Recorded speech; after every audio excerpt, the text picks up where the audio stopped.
Hello, today we are going to be going through lesson 2.1, all about solving equations. So to start off here, we're going to go through some definitions that are going to be key in the process of solving here. So first of all, an equation is a number sentence that indicates two expressions are equal.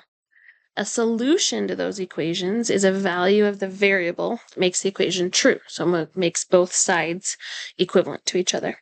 And finally, to solve an equation means to find all of the solutions for the equation. So we're going to use these properties down below to help us in that solving process. So this is what allows us to move things from one side of the equation to the other and also allows us to get to that solution. So first thing we want to make sure we understand is that in these statements that we're using in this column over here, that the thing that matters is that A, B, and C are all real numbers, and the following are true if A is equal to B.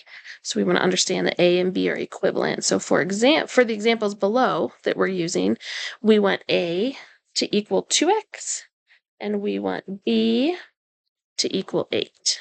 So just keeping in mind those two things for these statements that we're using. This is just an example that we're going through here.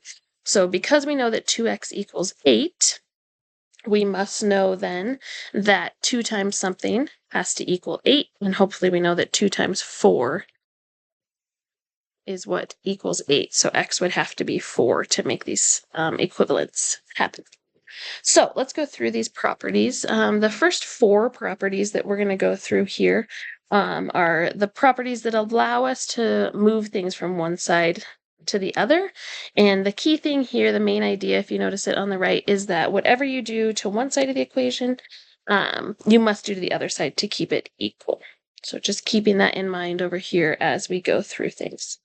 All right, so first property is addition. You can see it written out here. So for example, if we have 2x plus 3, that's going to be equivalent to 8 plus 3, because as we said up above, that 2x equals 8. So if I add 3 to both sides, those are going to stay equivalent. So the generic statement of that is that A plus C is equivalent to B plus C. So as long as we add the same thing to both sides, in this case it's C, we're going to maintain our equivalency in this equation.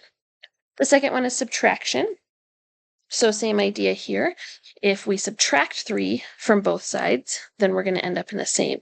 So the way that we write that out as our statement would be A minus C is going to maintain the equality to B minus C. Again, as long as we subtract the same thing from both sides, we are in good shape. Same thing for multiplication and division here. So for multiplication, as long as we multiply by the same thing on both sides, then we will maintain the equality. So for example, we might say that if I take the 2x and I multiply it by 5, that's going to be the same as multiplying 8 times 5, because again, we know that 2x equals 8 for our example. And 5 is just a number I picked. You could pick any number. As long as you multiply both sides by the same number, you're going to maintain that equal. And then finally, division. So same idea here. We know from our original problem that 2x equals 8. So if I divide both sides, say by 2, that's going to stay equal on both sides. So the generic statement of that is that if we have A equals B, and we divide both sides by C, then they stay equal. So those are kind of the 4 first properties that all kind of have the same thing, just the different operations. Next up, we have a few different cases going on here. So for these ones, we have the reflexive property. The reflexive property says that a value is always equal to itself. So what that means in this case is that if we have any value, it's going to be equal to itself. So for example, we know that 2x would be equal to 2x. Or we could also say that 8 equals 8. So this one just says that anything is equal to itself. So we could say generically 8 equals A, or B equals B. That's the reflexive property.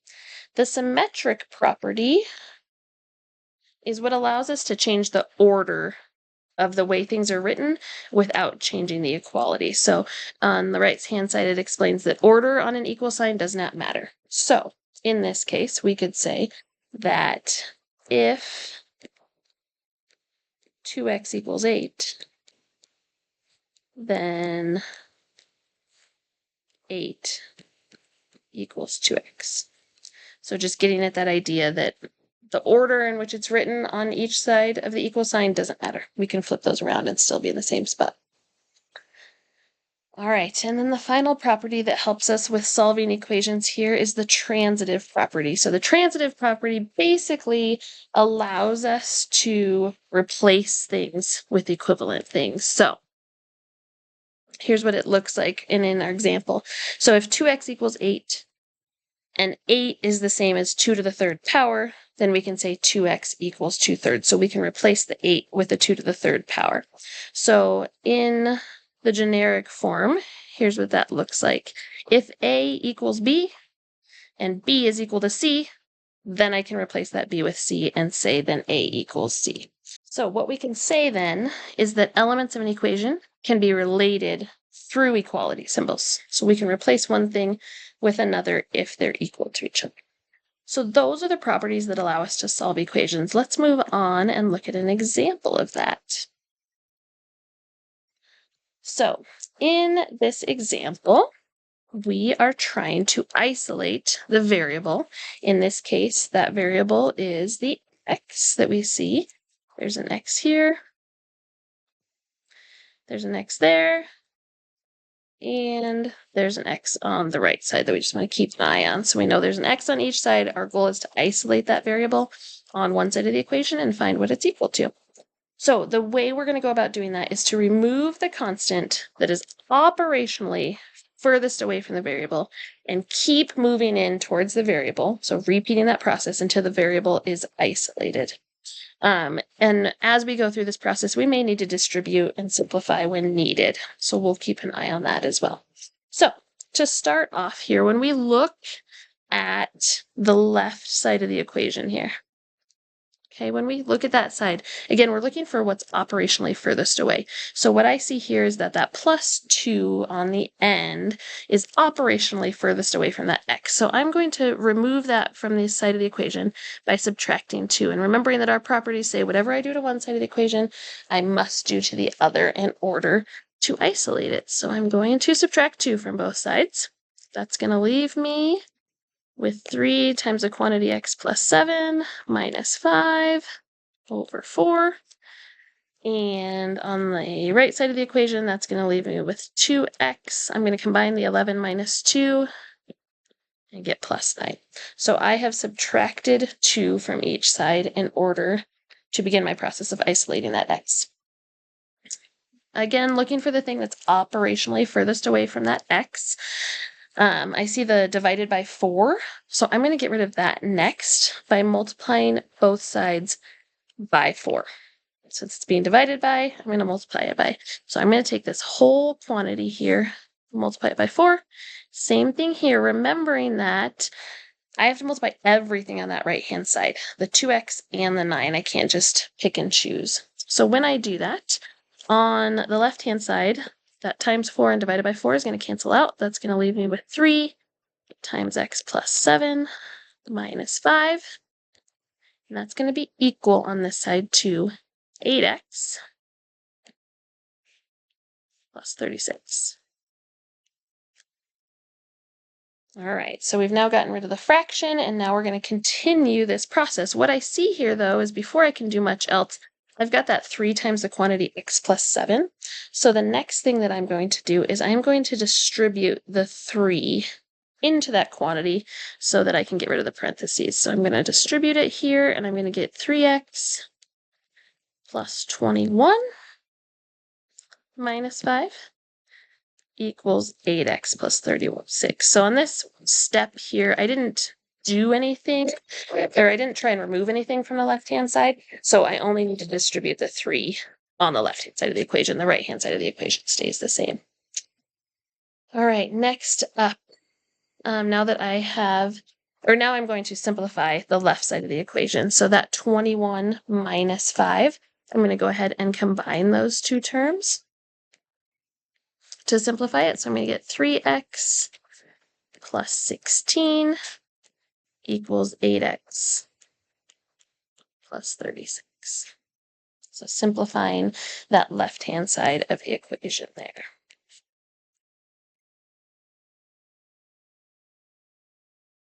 Next up, I'm going to undo the 16 that's on the left side of the equation by subtracting it on both sides. So in order to do that, I am going to subtract 16 on the left side, subtract 16 on the right side. That's going to leave me with just 3x on the left side. And on the right side, I'm going to have 8x plus 20. All right. We're getting closer here. So now I notice that I have a 3x on the left side and an 8x on the right side. So I'm going to need to get those together. So I'm going to move the variable, in this case the x, to the left side by subtracting those 8x's from the right side. So I am going to subtract 8x here.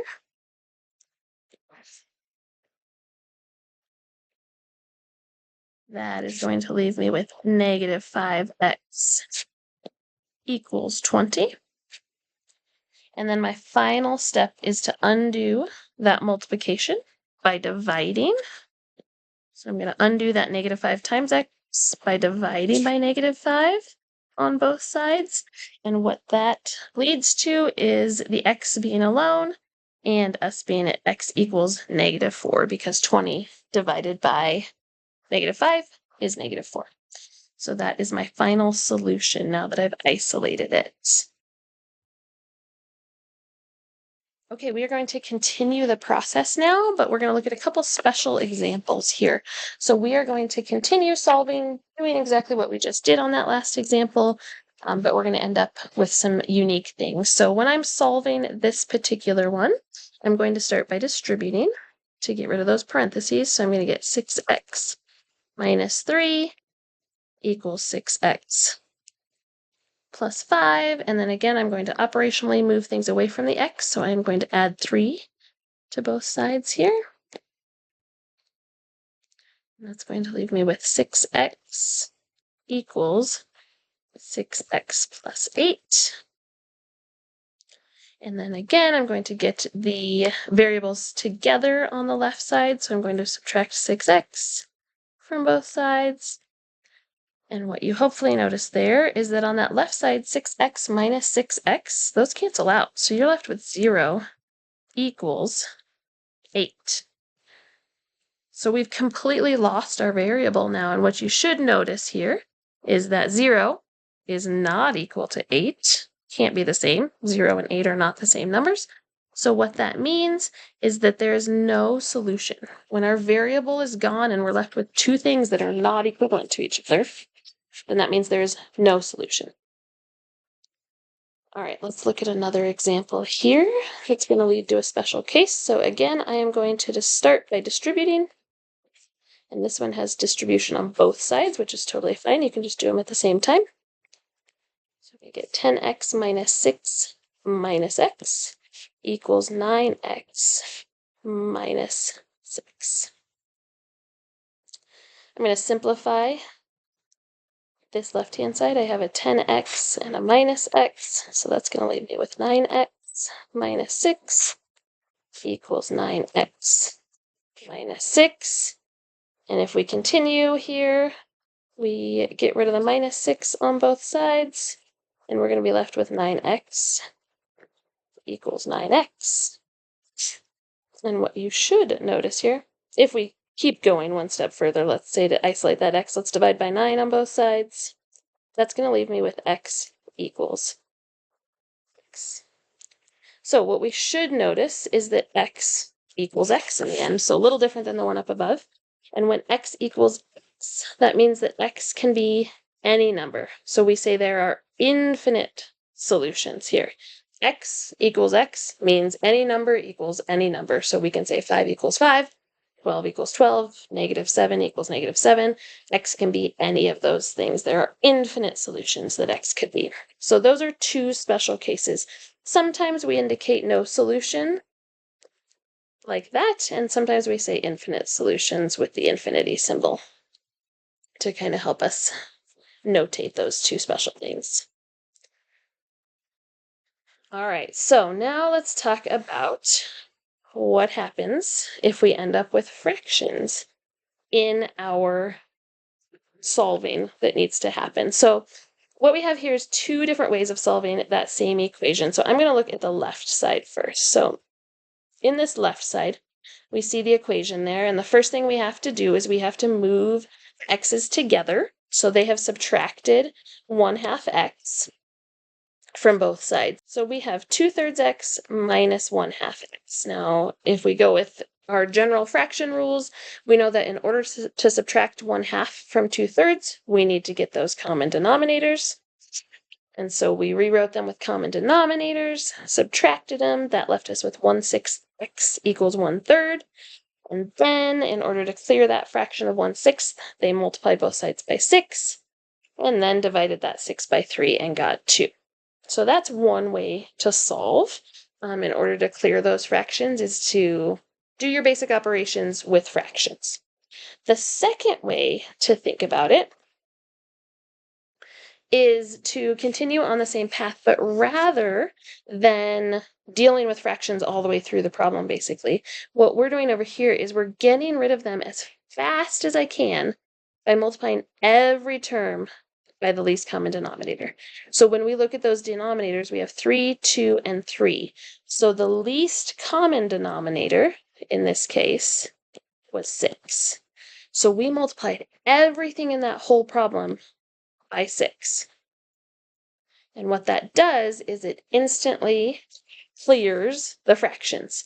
So when we multiply 2/3 by 6, we get 4. So that's 4x on the left side. And then we multiply the 1/2 and 1/3 by 6. That leaves us with 3x plus 2. So it's a faster way to clear those fractions when you're solving. Both end up in the same spot, but using that least common denominator does help us get rid of them faster. So we have two examples here to try at the end. All right, so again, these both have fractions in them. So I'm going to use that least common denominator method to hopefully make my life a little bit easier. So what we might notice here is that the denominators are 6 and 2. So when I think about my least common denominator of 6 and 2, that's going to be 6. All right, so again, what that means in order to clear the fractions as fast as possible is to multiply both sides by the 6. All right, so I'm going to distribute that 6 in. 6 times 1/6 x is just going to be x. And 6 times 3/2 is going to be 9. 6 times 3 is 18, divided by 2 is 9. And then on the right-hand side, when I multiply 2 by 6, I get 12. So step 1, I have gotten rid of the fractions. And now I have a more basic equation to solve. All right, so now in order to isolate that x, I'm going to subtract 9. And I'm going to get x equals 3 as my final solution. Okay, let's go to the final example here. We've got 1/4 times 5x plus 2 equals x over 2. So I am again going to look at my denominators. And I am going to determine that my least common denominator of 4 and 2 is 4. So I'm going to multiply both sides by 4. And let's see what ends up happening there. So when I distribute that 4 in, 4 times 1/4 is just 1. So what that means is that outside the parentheses, I'm just left with 1, which means I don't need to write it, and I can just keep the quantity in the parentheses.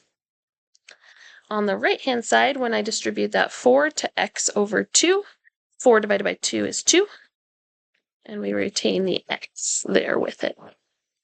Now again, we've got a more basic equation to solve, so I'm going to begin by subtracting 2 from both sides.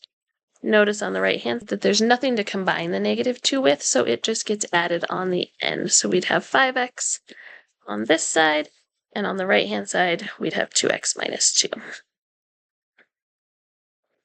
Continuing on, I am going to get my variables together on the left-hand side, so I'm going to subtract 2x from both sides and get 3x equals negative 2.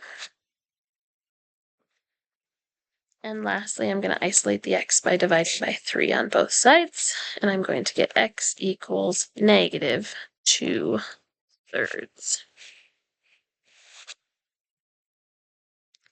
All right, hopefully that helped with solving equations, and we'll see you next time.